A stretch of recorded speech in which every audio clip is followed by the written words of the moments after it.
Обмежень немає. Україна може бити наданими Францією ракетами по аеродромах у Курській і Білгородській областях. Про це повідомило BBC.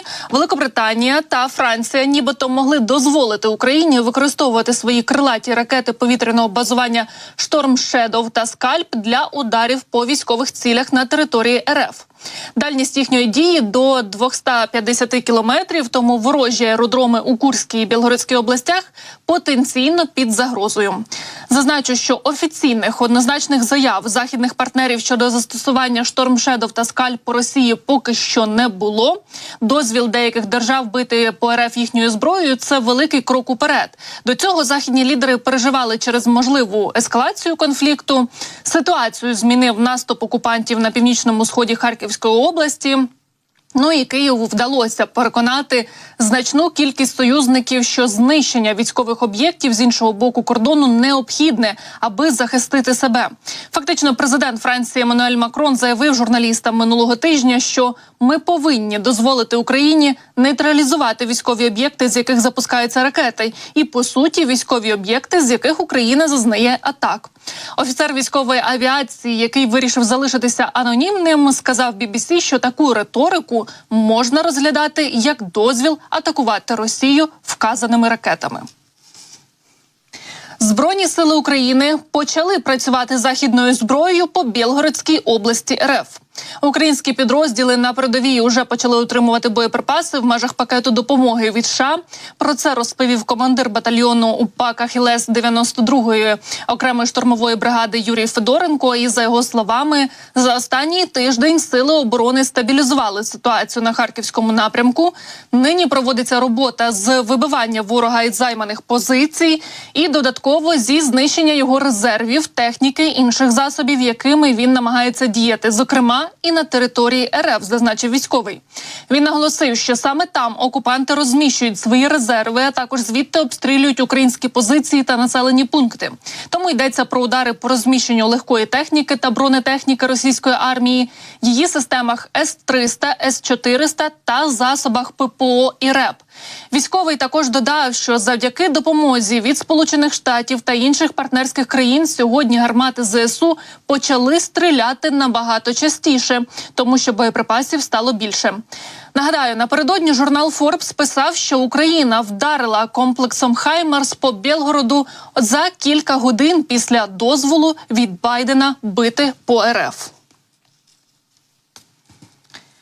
У Німеччині заявили, що Україна може збивати військові літаки над РФ їхніми системами «Петріот».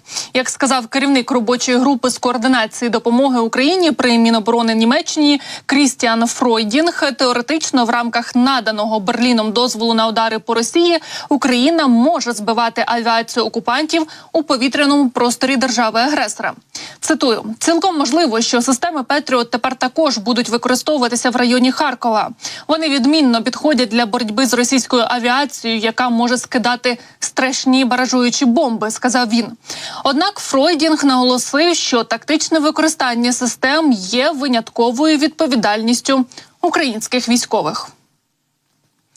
Крим стає смертельною пасткою для кремлівських військ. Отримання американських балістичних ракет «Атакамс» із дальністю дії у 300 кілометрів означає, що тепер Україна може смертельно вразити будь-яку ціль в окупованому Росією Криму. Росіянам на півострові нікуди сховатися, про це йдеться у статті The Economist.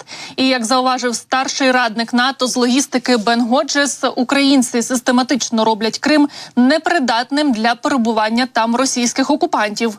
Захисники вже продемонстрували здатність крилатих ракет «Шторм Шедоу» і «Скальп», що постачаються з Великої Британії і Франції, а також власних хитромудрих саморобних морських безпілотників вражати російські військові кораблі.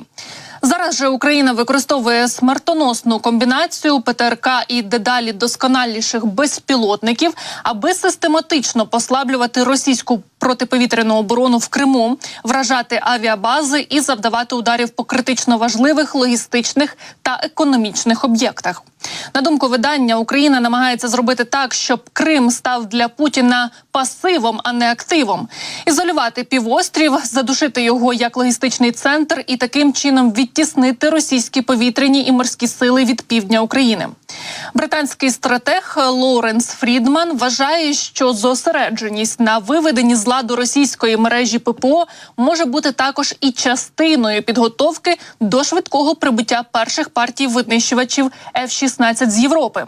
А Бен Годжес переконаний, що українці скоро знесуть і Керченський міст, але коли будуть до цього готові. З появою Атакамс і вдосконаленням власних безпілотних літальних апаратів України кожен квадратний метр півострова перебуває в зоні дії, включаючи чутливі до часу цілі, такі як літаки та конвої обладнання, що рухаються автомобільним або залізничним транспортом. Глобальний саміт миру та важливість представлення на ньому країн Південно-Східної Азії. Саме цю тему президент України Володимир Зеленський обговорив із лідером Філіппін Фердинандом Маркосом-молодшим.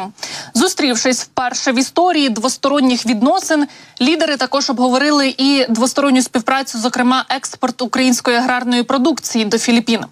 До Маніли президент України прибув напередодні пізно ввечері, і під час зустрічі з лідером цієї країни він подякував за підтримку суверенітету та територіальної цілісності України та за чітку позицію щодо агресії РФ проти нашої держави, а також за підтримку важливих резолюцій ООН.